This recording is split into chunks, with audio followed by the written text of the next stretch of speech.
Well, we're hosting the Japan Olympiad of Indiana, which is a contest, a sort of Japan Bowl of sorts for students who are taking Japanese in high schools from all across Indiana. So there's 15 high schools here. There are competitions for second-year students, third-year students, and fourth-year students. And they're asked questions in Japanese, and about Japan in general.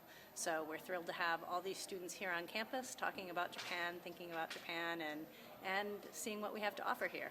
Well, we have a great program here. One of the things that's great about our program in VU is that students have a lot of opportunity to go to Japan. There's short-term trips or study abroad trips.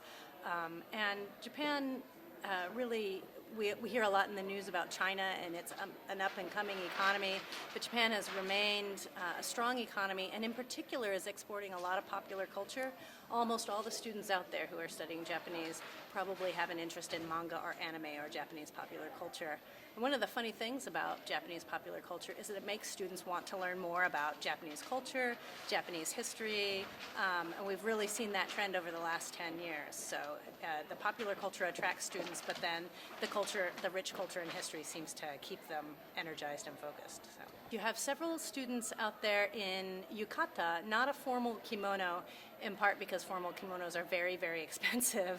Yukata is a kimono style that's worn typically in the summer. It's a lighter material, but it does have the obi with the big bow in the background. And we do have a range out there for students to sort of try on and wear. And I think students find it's harder to walk. You know, us Western women walk very quickly and stridently, and you cannot do that in a yukata. Your legs are kind of bound together at the top. So it really changes your demeanor, so I'm sure they'll have a great time. So I will pass around the ink.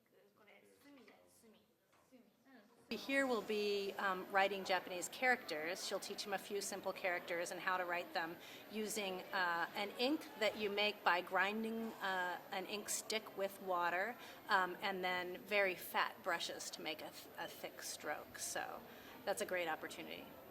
In 2 weeks, I take 9 students, VU students, to Japan for 10 days over spring break as a part of the seminar they're taking. So we've been reading about ancient Kyoto, modern Tokyo, and then contemporary Tokyo and Kyoto, and we'll go for 10 days, 6 of them in Kyoto and 3 of them in Tokyo, to experience urban Japan and much of what we've been reading about. And we'll go to historical sites and, you know, very futuristic sites, which they have in Tokyo. We do have a strong Japanese studies program here at VU, but even if they don't come to VU, their studying of Japan is something that they can continue to do in college. It's not just sort of a fun language to take in high school, but they actually can continue studying about Japan in a variety of majors when they go to college. So.